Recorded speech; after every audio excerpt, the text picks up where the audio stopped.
말씀 제목은 사랑은 무엇인가입니다. 사랑은 무엇인가?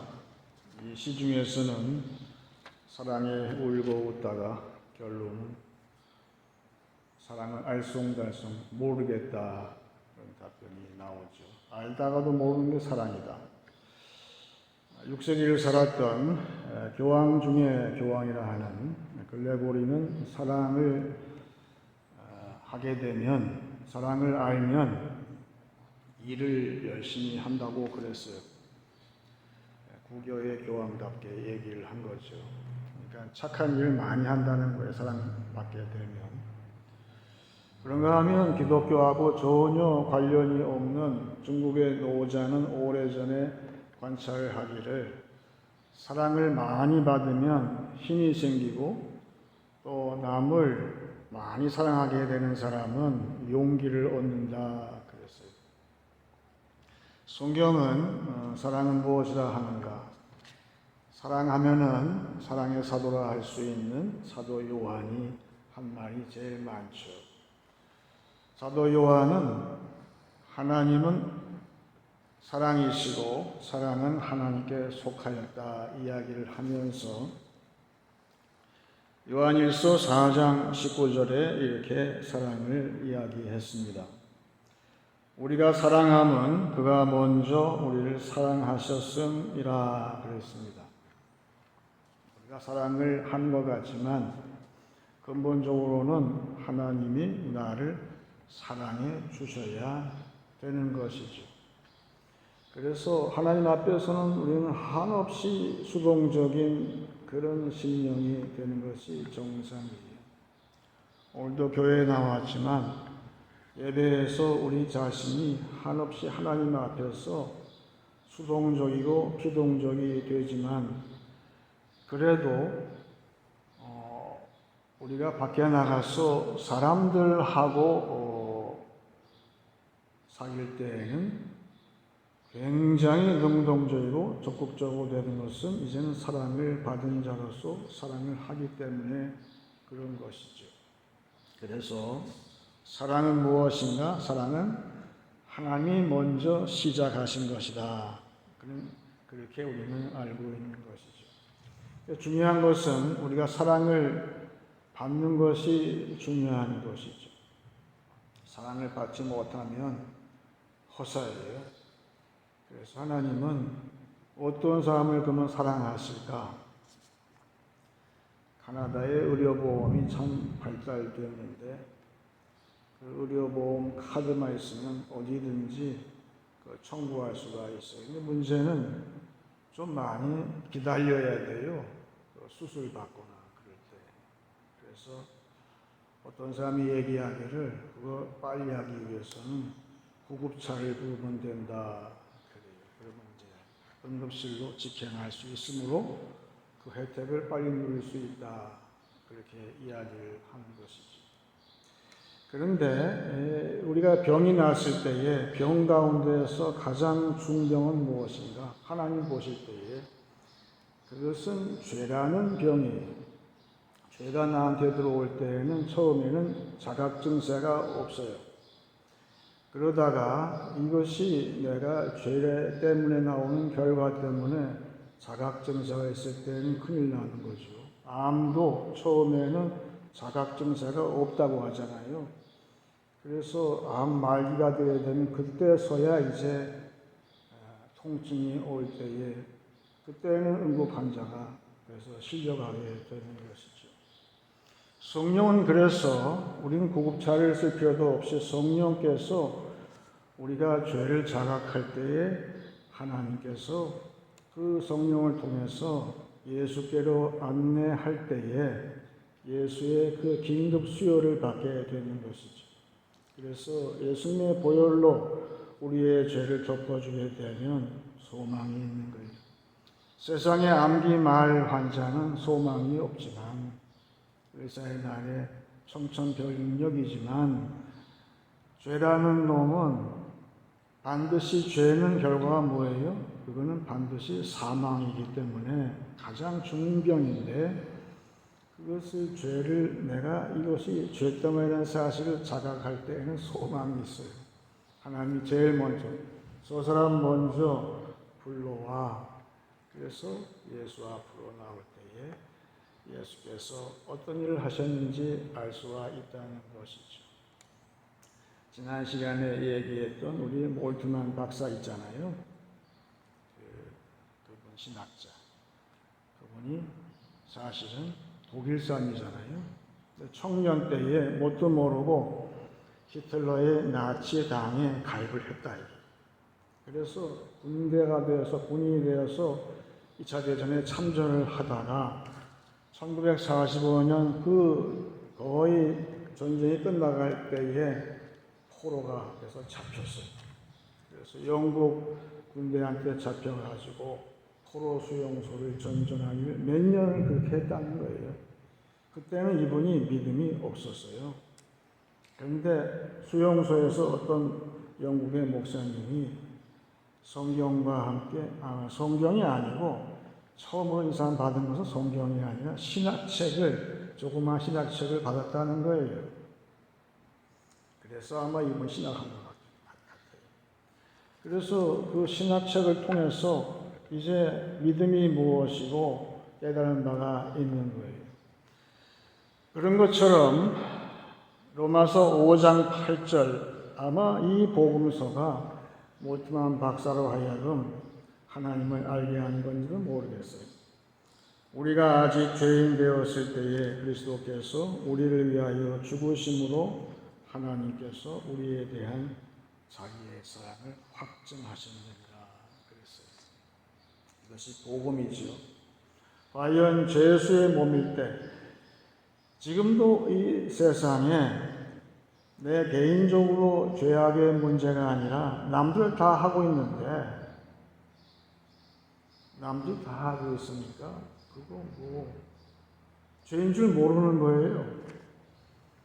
이 몰트만도 내가 국가를 위해서 다 헌신하는 거 이게 뭐가 죄냐 그러다가 이 말씀을 통해서 깨닫는 거예요.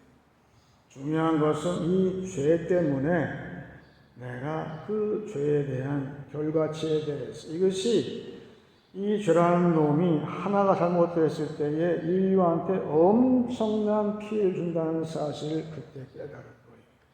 그런데 고맙게도 예수께서 모든 죄값을 지불하시고 죄의 문제를 해결하셨다는 것을 믿음으로 받을 때에 이 몰트만은 하나님의 사랑을 받는 자가 되었다는 것이죠. 그래서 성경은 하나님은 먼저 사랑하시고 우리는 수동적이지만 그 사랑을 받는 자가 되었다는 거예요. 그래서 헬라 말로 아가페토스라고 이야기를 하는 것은 누구든지 저와 여러분은 이제 하나님의 사랑을 받은 자가 되었어요. 지금도 우리는 하나님의 사랑을 받는 자가 된다는 것이죠. 그게 왜 중요하냐면 우리 신분을 변화시켜 준다는 것이죠. 우리를 죄인의 신분에서 이제는 하나님의 사랑을 받는 자로 변화를 시켜 주었다는 것이죠. 그것이 구원이고, 그래서 이 죄의 자각증세가 있을 때에 몰트만 얘기하기를 자기가 언제 기독교인이 되었는지는 잘 모르겠는데 내가 포로 수용소에 죄수 있을 때 어떤 순간에 하나님은 죄수 신분에 있는 나를 찾아내셨다 그랬어요. 그때는 성령께서 저 사람 잡아다가 응급실로 보내 그랬을 때 그 신학 조그만 책인데 그 책에 나오는 그 하나님의 구원의 손길을 받아들이고 드디어 예수를 통한 하나님이 확증하신 아예 명백하게 말씀하신 그 하나님의 이만큼 사랑하신 그 하나님의 사랑을 그가 받아들였을 때에 자기도 모르게 기독교인이 되고 위대한 신학자가 되었다는 사실을 알 때에 지금 사람들이 뭣도 모르고 막 날뛰지만 전부 죄예요. 전부 죄예요. 죄인 줄 몰라서 그렇지. 근데 몰트만처럼 어느 순간에 그것이 몸소리 치는 죄의 자각 증세가 있을 때 그 사람한테는 소망이 있다는 것이죠. 그래서 사랑받는 자가 되는 것이 중요한데, 하나님이 우리가 사랑하실 때는 변화가 생기는데 어떤 변화가 올까? 제가 이번 한국에 나갔을 때에 궁금한 데가 한 군데 있었어요. 저희가 처음으로 방문한 교회가 신촌에 있는 교회인데 그 2대 입구에 있어요.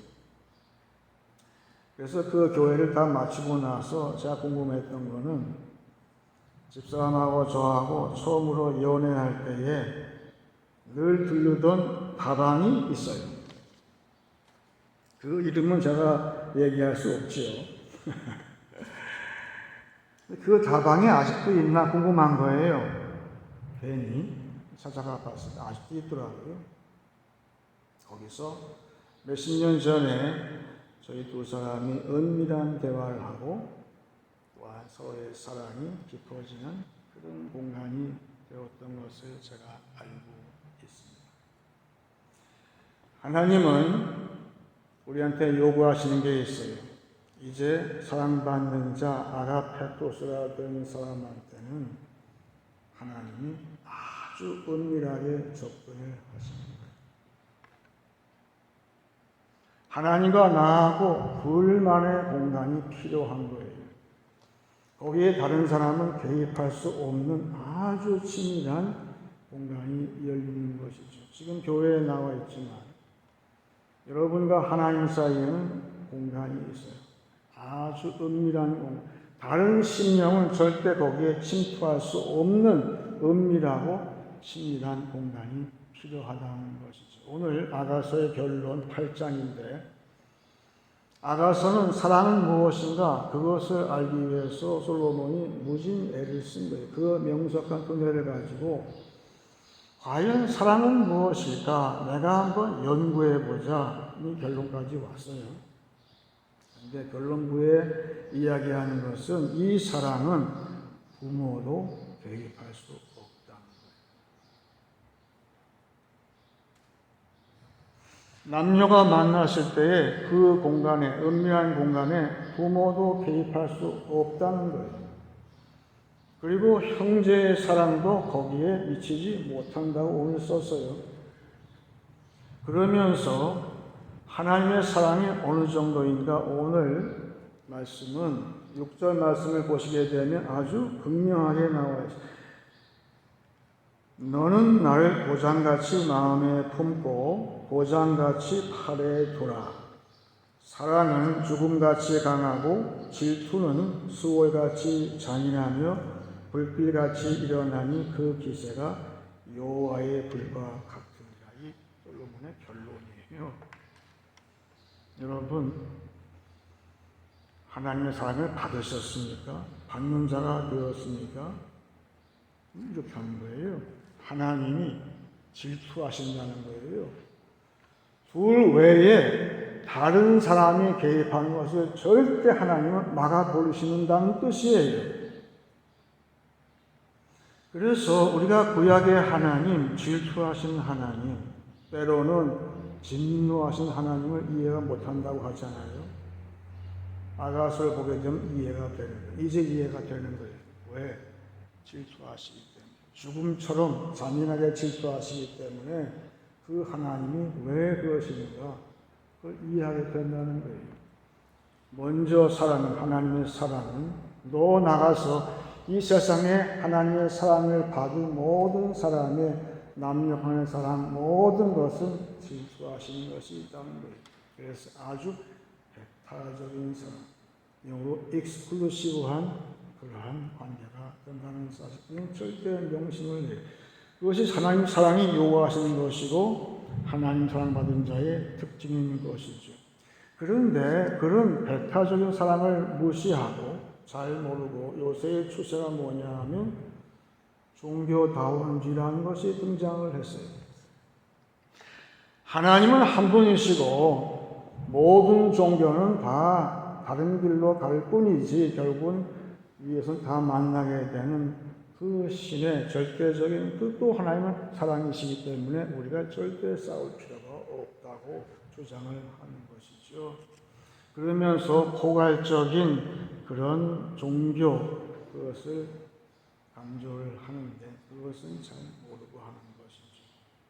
여러분, 하나님이 사랑을 주시고 그 사랑이 다른 신령 제3자는 거기에 개입할 수 없게 만드신 이유가 뭘까요? 우리한테 오직 예수를 통한 그 사랑 외에는 예수하고 나 사이 외에는 다른 제3자가 개입하지 못하게 아예 막아버리신 이유가 뭐냐 하는 거예요. 그것은 하나님은 영이시기 때문에 하나님은 영이세요. 그런데 그 영의 활동은 배타적인 그 사랑 너머에 영이 활동하실 수 있기 때문에 그렇게 하시는 거예요. 그래서 그 배타적인 사랑 너머에 있는 그 성령을 통한 그 사랑의 이 외향적인 모습은 어떤 것인가? 지금까지는 배타적으로 우리 둘만 저희 부부가 되기 전에 그 이대입구에서 둘만의 공간, 은밀하게 다른 사람이 볼까봐 이렇게 눈치 보면서 그렇게 만나고 그러던 것이 왜 그랬으냐 이게. 왜냐하면 그 배타적인 사랑 너머 때문에 그래요. 그 다음이 어떻게 되는가? 그 다음에는 사랑의 성숙이 있더라. 그래서 배타적인 사랑에 머무르는 것이 아니라 이제는 성령과 더불어 일을 하는데 그것이 아마도 아까 처음에 얘기했던 그레고리 교황이 얘기했던 일인지도 모르겠어요. 오늘 8절서부터 9절까지를 9절 10절 보겠습니다. 여기 희한한 말이 나오죠. 8절에 우리에게 있는 작은 노인은 아직도 유방이 없구나. 여러분, 여기 유방이 나오니까 이상하다고 생각하지 마세요. 아가서는 남녀의 구분이 없어져요.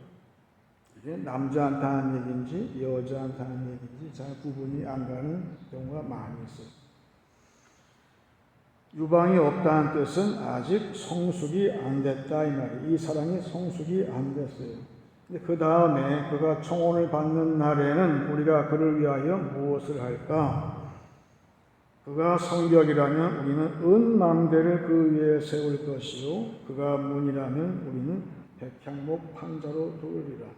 나는 성벽이요 내 유방은 망대 같으니 그러므로 나는 그가 보기에 화평을 얻은 자 같구나. 사랑을 받는 자는 마지막에 결국은 화평을 얻는 자가 된다는 거예요. 그 뜻은 뭐냐 하면 모든 관계가 이제는 굉장히 스무스해지는 거예요. 둘만이 아니라 둘은 물론이고 둘 너머에 모든 부모하고도 형제하고도 친척하고도 교회 식구들하고도 세상의 모든 직장 동료들하고도 모든 세상 사람들하고도 관계가 다 화평이 된다는 것이죠. 근데 그 전에 나오는 말씀이 성벽, 처음에는 성벽이었어요. 교회를 처음 세울 때에 처음에 서울에서 교회를 시작하면 어떻게 됩니까? 상가에 지하실이나 그 맨 위에 옥상방을 얻잖아요, 되게. 그런다고 하더라고요, 보니까. 처음에는 성벽이었어요. 그런데 그 교회가 성장하게 되면 뭘 세우죠? 옥상에다가 종탑을 세운다. 이렇게 나왔어요. 지금 상대방이 그냥 성벽일 뿐이에요. 그런데 성령께서 함께 하실 때에 외형적으로 성장한 교회를 대하듯이 거기다가 은망대를 아주 비싼 그 은망대를 세워준다고 되어 있죠. 그리고 외부적으로 성장하는 것만이 아니라 이 사랑이 그냥 보여주는 것만이 아니라 내부적으로 그가 문이라면 우리는 백향목 판자로 들으리라. 우리라고 되어 있죠. 이제는 내부적으로도 교회가 넷이 생긴다는 거예요. 외형적 성장만이 아니라 교회가 내실적으로도 환경을 좋은 그 백향목으로 비싼 그 재질을 가지고 내부 공사를 내장을 한다. 교회마다 그 내장 공사할 때가 있잖아요. 그것은 상징적으로 교회가 이제는 내부적으로 다 결속이 되고 하나가 되었다는 뜻이죠. 따라서 아까 처음 얘기한 종교다원주의의 문제는 무엇일까요? 그것은 성령이 해야 할 일을 인간 자신이 하려고 들 때에 그 사랑은 성숙한 사랑이 아니라 무모한 사랑이 된다는 거예요. 성령이 하게 어떠한 세상에 문제가 생겼어요. 긴급 구호할 일이 생겼어요. 그럴 때 교회도 좋고 불교도 절도 좋고 그 다음에 다른 구교, 신교 다 좋아요. 합력을 해서 그 일을 같이 할 수가 있어요. 그런데 교회는 뭘 합니까? 하지만 절대 교회에 배타적인 예수와의 관계는 같이 하지 말아라. 왜? 그게 교회의 사랑, 성도의 사랑의 생명이기 때문에 그렇다. 그걸 건드리면 안 되는 거예요. 하지만 그 배타적인 사랑 너머에 이제 교회와 성도의 그 사랑과 남녀의 사랑이 성숙했을 때에 누가 얘기하지 않더라도 성령께서 함께 하심으로 이제는 모든 것을 이제 연합하게 하시고 완성하게 하신다. 그래서 성령은 진선미의 영이라 할 수 있어요. 보다 진실되게, 보다 착하게, 보다 아름답게. 모든 성도의 세상에서 할 일은 이 중에 하나일 거예요. 어떤 사람은 진실을 추구하죠. 대학 교수들처럼 더 진실되게. 그리고 구호봉사단체처럼 더욱 착하게. 정치가도 그 범주에 속하는 것이죠. 더 착하게. 남을 도와주고 사랑으로 봉사하는. 그리고 소위 예술인들처럼 더욱 아름답게. 아마 이 셋 중에 다 하나가 될 거예요. 그걸 결합을 하든지. 그것이 우리 인간들의 일인데 성령께서 이제 배타성을 넘어서 성령이 함께 해야만 되기 때문에 하나님은 그렇게 배타적인 사랑을 지금 요구하시는데 아가서는 그 배타성 훈련을 받는 책이라서 솔로몬이 참 마음에 부담이 되는 거예요. 가까이 가려고 하게 되면 뭔가 이렇게 장애가 생긴다는 거예요. 그 배타성의 친밀함이 끝까지 간 다음에 성령이 함께함으로 성령께서 연합하고 완성함으로 성숙한, 약간 유방이 작았는데 반대가 되는 것이죠. 이제 성숙한 신앙이 되었을 때에 진정한 연합이 가능하다는 것이죠. 그래서 가정이나 교회나 그 신비로운 거예요. 하나님 시작하시기 때문에, 하나님이 시작한 사랑이시기 때문에 교회는 신비한 것이죠. 신비한 사랑을 나누는 것이죠. 제가 어릴 때 창덕궁이라고 있잖아요. 우리 어릴 때에는 그 창덕궁이 개방이 안 돼 있었어요. 창덕궁은 이조 시대의 가장 본궁이거든요. 그래서 개방이 잘 안 했어요. 특별히 창덕궁 너머에 있는 그 후원, 비원, 시크릿 가든은 절대 개방이 안 됐던 거 제가 기억이 나요. 근데 최근에는 개방을 한다고 그러죠. 단체로 모아서 그 비원에 들어갈 수 있다고 그래요. 그 비원은 왕들이 거닐던, 왕비랑 같이 거닐던 그런 장소라는 것을 알 수가 있고, 놀랍게도 그 비원 안에 그 왕실 도서관이 규장각이 거기에 있다고 그래요. 그러니까 제가 이 말씀을 대하면서 깨달은 것은 이조 시대가 왜 힘들어했을까? 복음이 안 들어가서 그랬죠. 그 은밀한 하나가 되는 것, 배타적인 이조 시대에 배타적인 그런 하나님의 삶을 알았더라면 규장각에서 열심히 책을 놓고 선비들이 열심히 연구한 건 좋았지만 그 너머에 이 나라가 어디로 가야 할지, 어떤 진실되게, 어떻게 착하게, 어떻게 아름답게 무엇을 해야 할지 성령이 함께 했으면, 성령이 힘을 가지고 성령의 능력을 가지고 했으면 어땠을까? 지나친 후회가 되는 것이죠. 그래서 말하자면 이 아가서는 여기 아가서에 많이 등장하는 말 가운데에 정원이라는 말이 제일 많이 나오더라고요. 그래서 제가 깨달았어요. 이 솔로몬이 사랑을 연구한다고 하더니만 지금 과연 뭐를 지금 연구한 것일까? 그것은 매 장마다 한 번씩은 정원이 등장을 해요.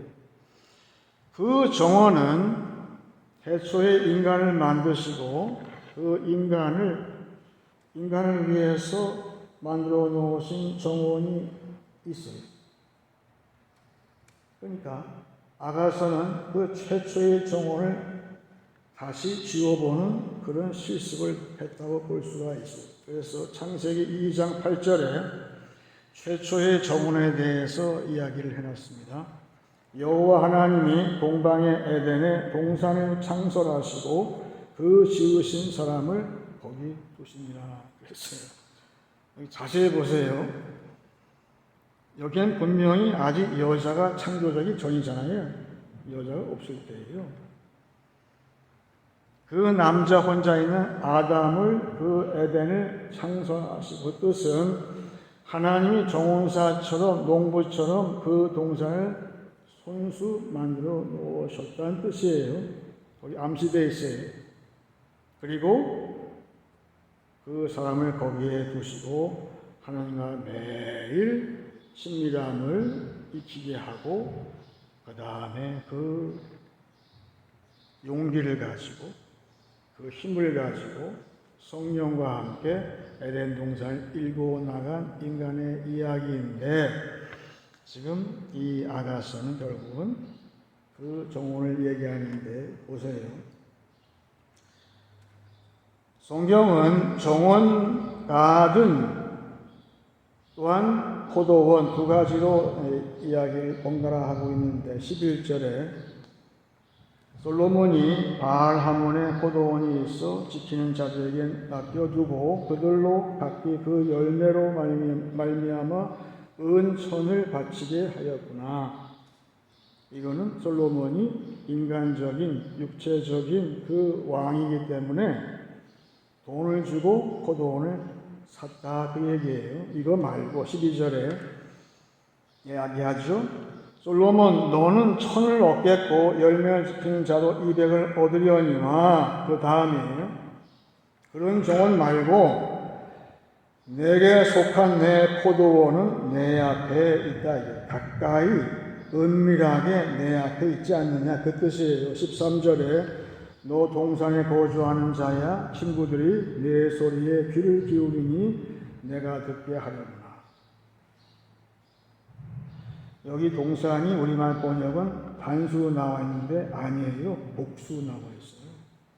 그 뜻은 당신들, 이 책을 보는 당신들은 그 동산들에 거주하게 되므로 그 뜻은 이제 모든 아가서의 말씀을 다 들었고 하나님의 배타적인 사랑과 또 포괄적인 포용하는 연합과 완성하는 성령과 함께하는 그 모든 이야기를 다 들었으므로 하나님이 시작하신 그 사랑의 모든 것을 다 들은 당신들은 제2, 제3의 에덴 동산을 건설할 수가 있다고 지금 이야기를 하고 있어요.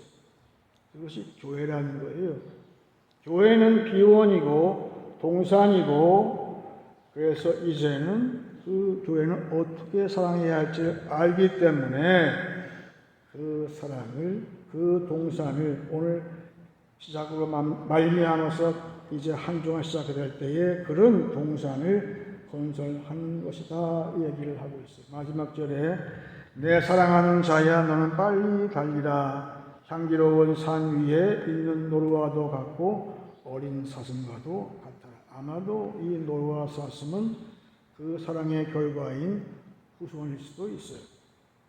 어쨌든 교회는 은밀한 장소요. 사랑은 결국은 정원 공사하는 것인데, 카나다의 밴쿠버에 아주 멋진 정원이 있더라고요. 부착가든이라고. 아, 진짜 멋있어요. 한국에 나갔을 때 어떤 분이 밴쿠버에 갔다 왔다고 얘기를 하시길래, 그러면 그 부착가든 가보셨어요? 가봤다는 거예요. 멋있죠? 멋은 있는데, 그분 말이 그렇게 한 말이 걸작이에요. 한국에는요, 목사님, 그보다 더 멋진 정원이 수두룩해요. 이분이 참 과장이 심한가 했더니만, 제가 직접 한국에 다는 아니지만 남해안 때 가보니까 그 말이 맞더라고요. 멋진 정원이 많이 있어요.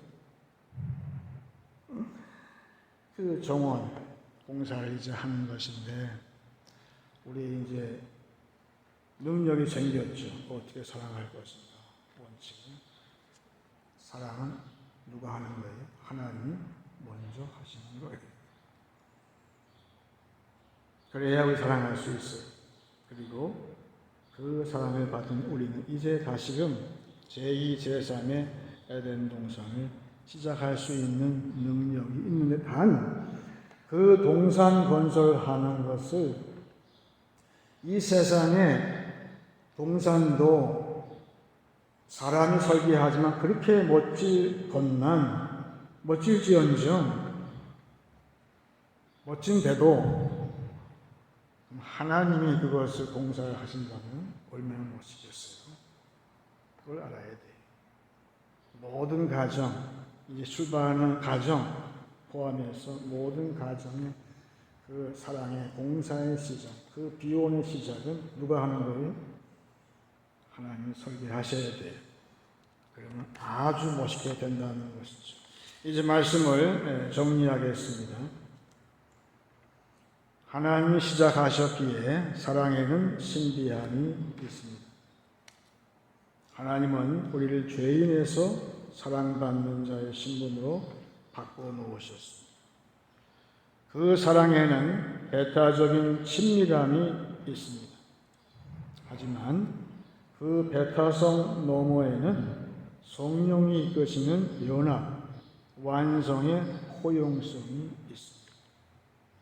이제 사랑받는 자가 되었으므로 하나님이 새롭게 시작하시는 제2, 제3의 에덴 동산을 건설하는 한 주간 되시길 축원합니다.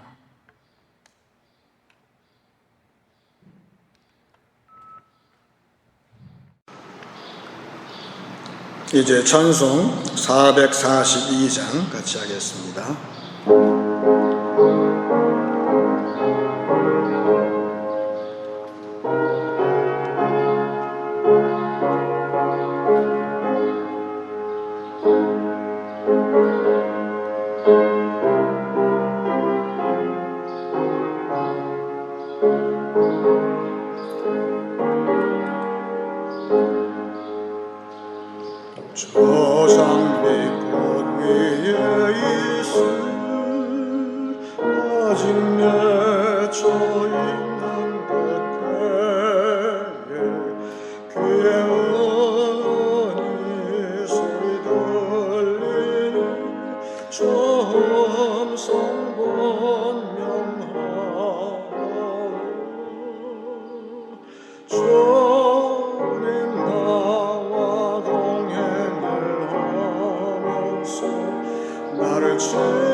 우리 서로 받은 그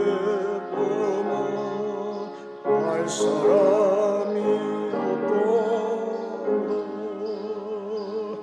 그 정한 주의 음성 우는 새도 잠잠케 하며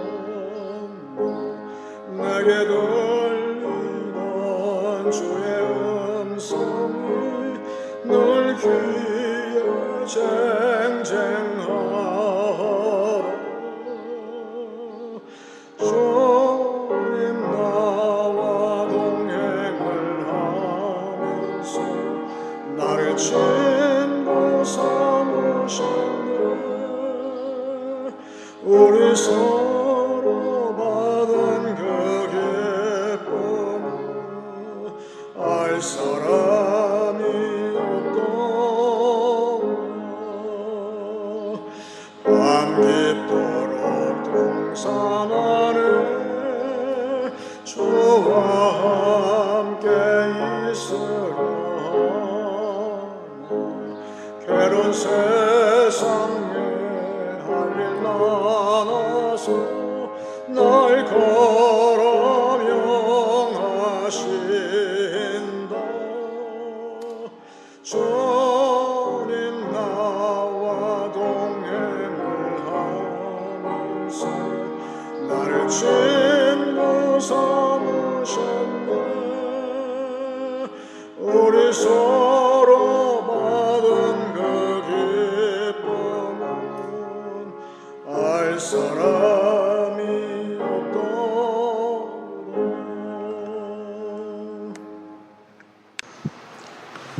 이제 기도할 때에 오늘 본문 말씀 6절서부터 읽고 같이 기도하기 원합니다. 너는 나를 도장같이 마음에 품고 도장같이 팔에 두라. 사랑은 죽음같이 강하고 질투는 수월같이 잔인하며 불길같이 일어나니 그 기세가 여호와의 불과 같으니라. 많은 물도 그 사람을 끄지 못하겠고 홍수라도 삼키지 못하나니 사람이 그의 온 가산을 다 주고 사랑과 바꾸려 할지라도 오히려 멸시를 받으리라. 우리에게 있는 작은 노인은 아직도 유방이 없구나. 그가 청혼을 받는 날에는 우리가 그를 위하여 무엇을 할까?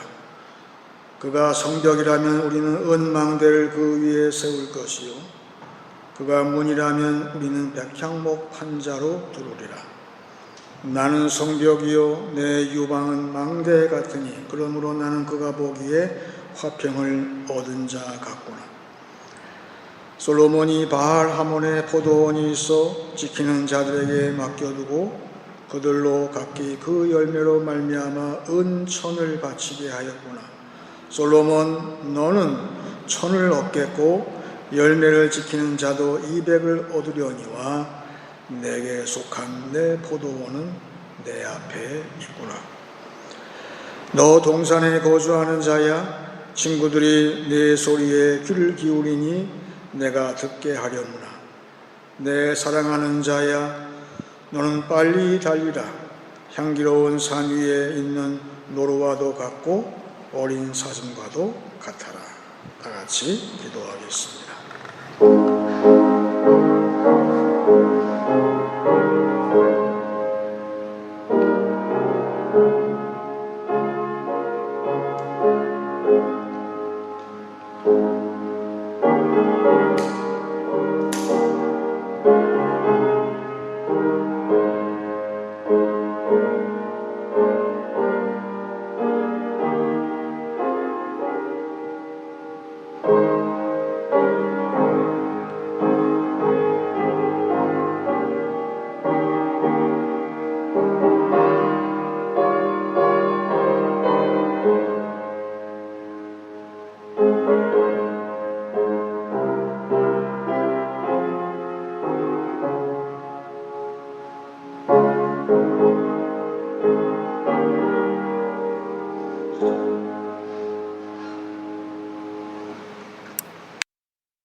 네.